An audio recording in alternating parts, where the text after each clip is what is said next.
have in our midst none other than the mayor of Alva, Oklahoma. And since we're kind of partial to Alva, maybe more so than the whole United States, I thought it'd be good to hear from the mayor as to what the state of the city of Alva is. And so with that, I introduce Mr. Kevin Parker. Well, that was quite an introduction. Thank you, and it's always good to be with you guys to visit about what's been going on, and there's been quite a bit going on. I talked to a PEO group last week, and I ended up with all the questions, everything going on for about 45 minutes or so. I'm not going to do that to you today, unless you ask me to. But there are a few things that I thought we could bring up to everybody and let you know what's going on. And but I might hit on a lot of different stuff, not speak a lot in detail, just to move through. But if anything you have any questions on, just either stop me or catch or ask afterwards or whatever. I don't mind to discuss any of it. As far as how things are going for the city, things are going okay. We're the ads that's going on. Yeah. Are your brakes okay?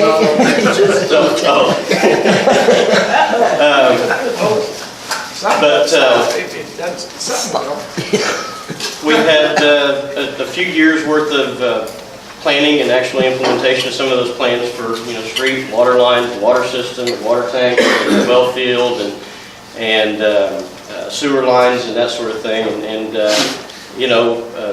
one bite at a time, we're eating that elephant. As you guys know, it was a number of years, decades, in some cases, with some of our stuff that maintenance hadn't been probably kept up the way it should have been, but we're tackling that. We did get finished the south side of Flynn Street, not without event, but we got that finished up on Barn Street this past year. Got a couple blocks of 5th Street replaced, as well as the water line underneath it after we had a water line break that kind of put that project, moved it up our priority list after that happened. But probably street projects we're behind on. The reason more than anything is just because we had a horribly wet summer. And if you're going to do asphalt overlays, you need it to be dry and you need it to be hot. And we didn't have the greatest conditions, or even we have for January this year. We're about 19% up over where they were last year. And so for the month, that puts us about even with where we were last year. But we had a $400,000 sales tax revenue month this month, and we haven't had that since 2016. So there's some signs of improvement in our local economy. I will say, though, that I don't think all of our business owners are feeling that 20% jump, and largely that's because of online shopping and things of that nature. Our use tax is contributing pretty more heavily now to our sales tax collections. The use tax, for those that don't know, is it's the same rate as sales tax, and any municipality that has a sales tax is allowed to have a use tax. And basically that is a tax on something that you bought somewhere else, the businesses elsewhere, whether it's Amazon or whether it's Lowe's, or and then the point of delivery is where the tax is calculated. So if you bought it from Amazon, they delivered it to your house, you should have paid sales tax, the Alva sales tax. That then gets turned into the city of Alva as a use tax. It's the same rate. Do you get that from Amazon, or is it? We get it from Amazon. We get it from any business that has a nexus in the state of Oklahoma. And what we would like for the people at 23rd and Lincoln to do is make it to where that's required for any internet business. And they've at the federal level they've called it the Main Street Fairness Act, but the federal At the federal level, they're not wanting to pass anything because they say that's a state's issue, and at state level, they're saying it's a new tax, but it's not a new tax. It's a sales tax that should have always been in place.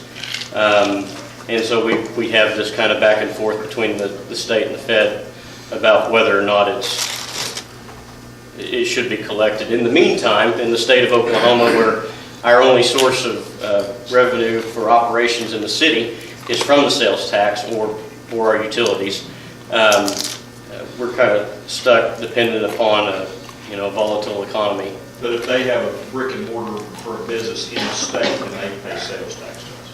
Yes, it would be a use tax. Didn't Wayfair changed all those rules? Wayfair did. Wayfair, yes, you no longer have to have Nexus in Oklahoma. That's why Amazon charges sales tax. They don't have Nexus, but Wayfair changed all those rules, and each state sets their own minimus rules as to what level of sales a seller out of state has to have before they have to remit sales tax. It's voluntary right now. No, it's mandatory. It's mandatory?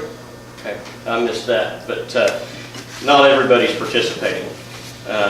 So it may be something, and that's going to be a Oklahoma Tax Commission issue that they're going to have to take up with anybody that's not probably participating.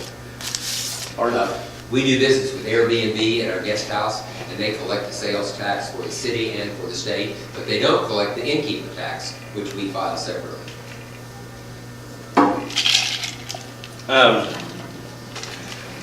All that to say, the bottom line is I think as we see more internet stuff and online shopping and more things of that nature, in being that we have, I feel like, good plans moving forward for continued infrastructure repairs and replacement and upgrades and things of that nature. One of the things that council is trying to work on this year is bolstering our local businesses. We are going to be announcing at the Chamber of Commerce Gala, February 11th, a new grant program for local businesses, and it's a facade grant or a storefront grant. And essentially, if business is wanting to upgrade their storefront, windows, sales floor, parking lot, what have you, there's a list of things that will qualify for the grant, and there's a list of things that don't. But up to a $5,000 match, we'll be accepting grant applications and trying to help local businesses update their storefronts to help them be more competitive. We're also kicking around a number of other, and these are all still very much in the planning stages, but a number of other issues that have to do with economic development and supporting our local business owners in the way of, I'm just as a placeholder, as I talk to our council members, I've been calling it our All About Alva campaign or initiative. But essentially, when we get everything figured out, we'll be rolling out a resolution that City Council and City Hall is going to choose to purchase locally as a priority, even if it's not the lowest. There are some things that we have to do, and some businesses will have to do in order for us to stay legal with the lowest. We're required to take the lowest best bid on anything. That's not necessarily the lowest bid, but it's the best bid, and there has to be a distinguishing characteristic about a bid, if it's not the lowest bid, that makes it the best.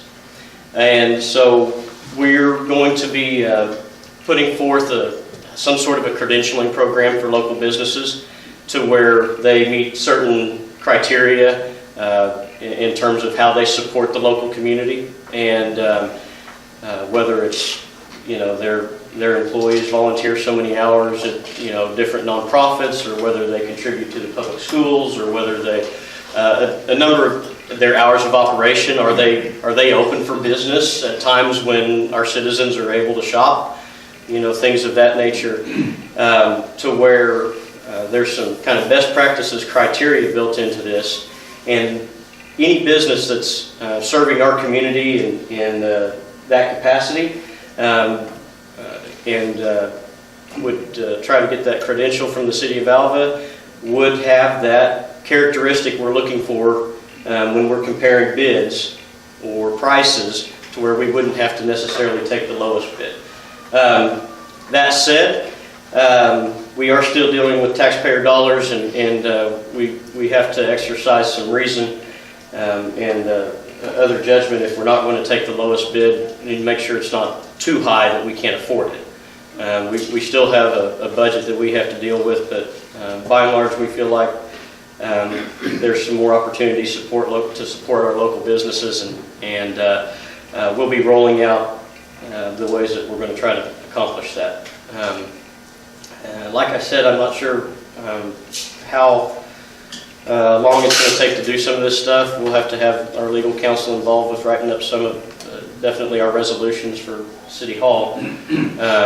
But you know, some of the storefront grant, we're going to roll that out next month and start taking applications for that. So I look forward to seeing some of that stuff get further developed, because at the end of the day, the City of Alva can collect sales tax and have that sales tax go up, but if those sales tax dollars are generated by businesses outside of Alva, it's really not helping our community as much as it should.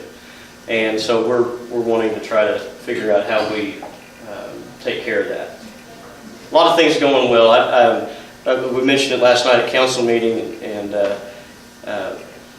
but we were just recognized by it's a website, you know, a data analytics firm of some sort, homesnacks.net. They put out city rankings for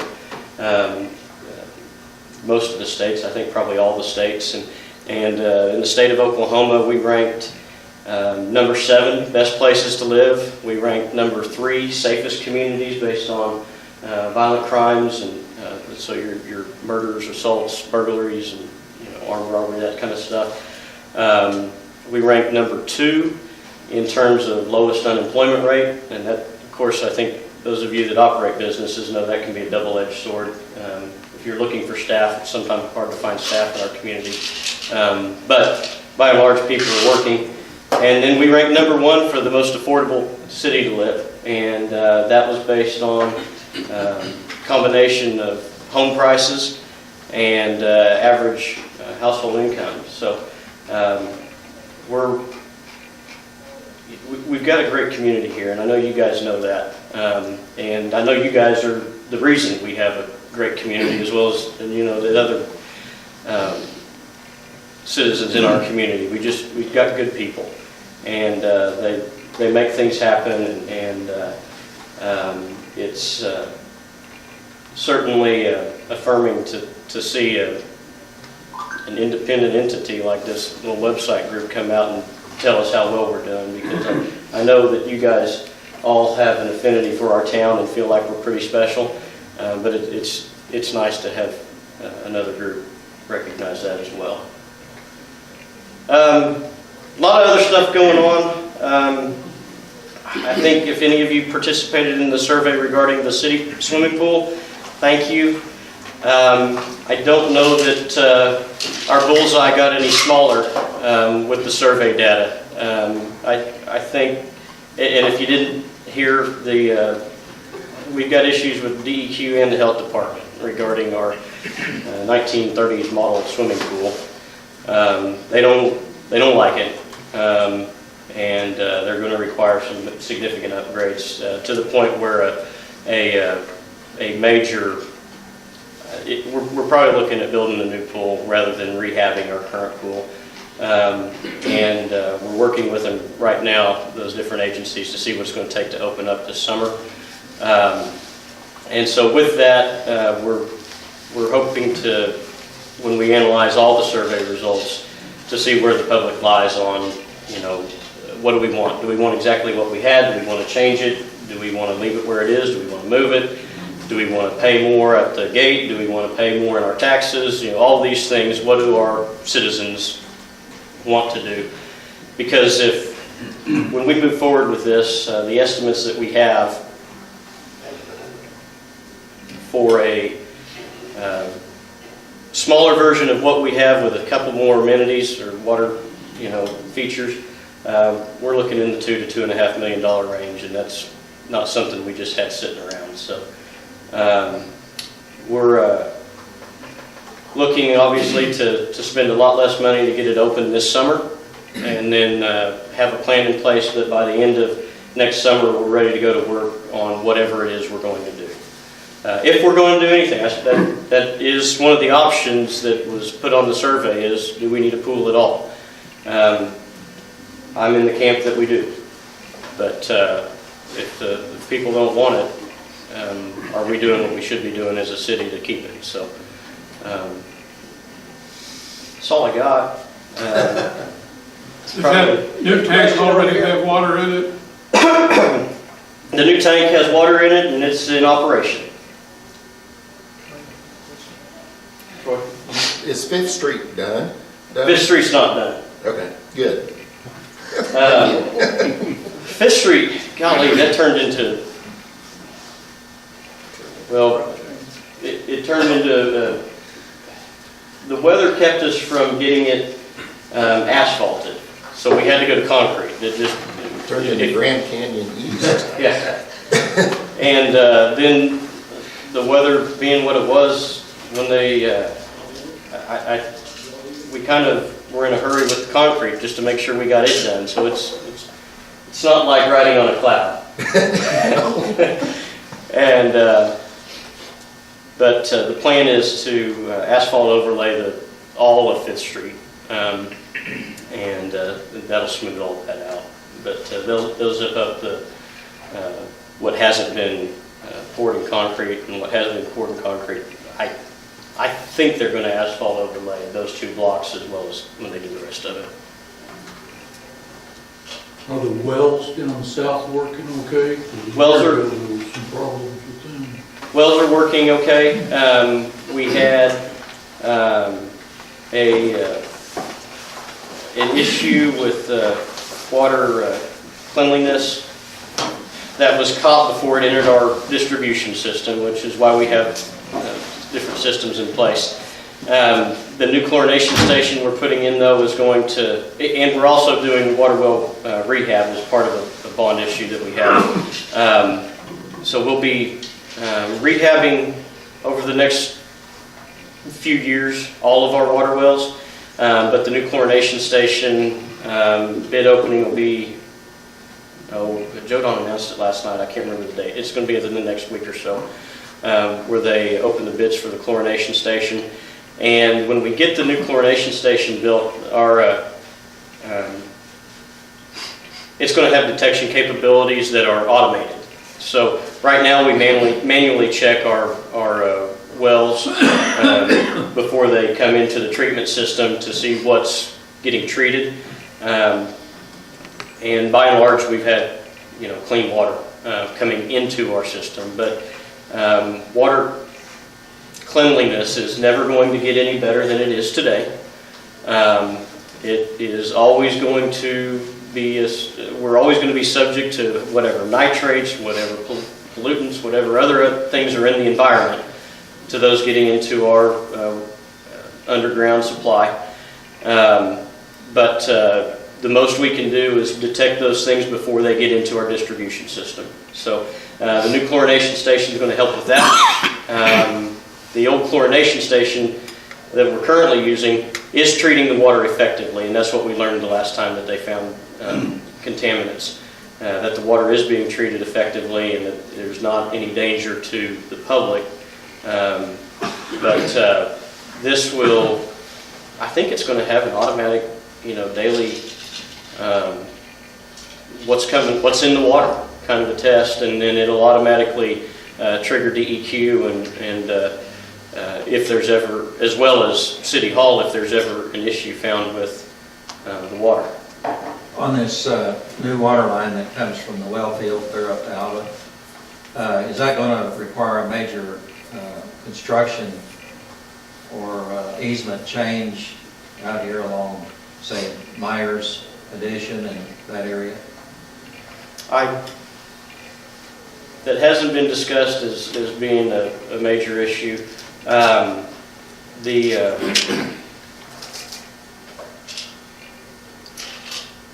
It's in an area that's all agriculture, so there'll be some farmland disturbed.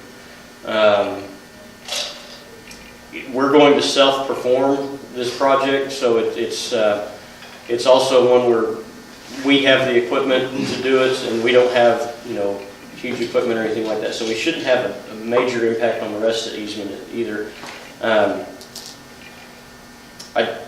When's that? I can ask. When's that gonna happen? We got the permit approved last night, or we acknowledged the receipt of the permit last night. We've approved the purchase of the materials, and they are probably started. They're probably started by now, because we've had the permit for a while, but council has to acknowledge receipt of them, and we did that last night. I'll find out the details on that and catch up with you. Thanks, Kelly. Thank you, guys.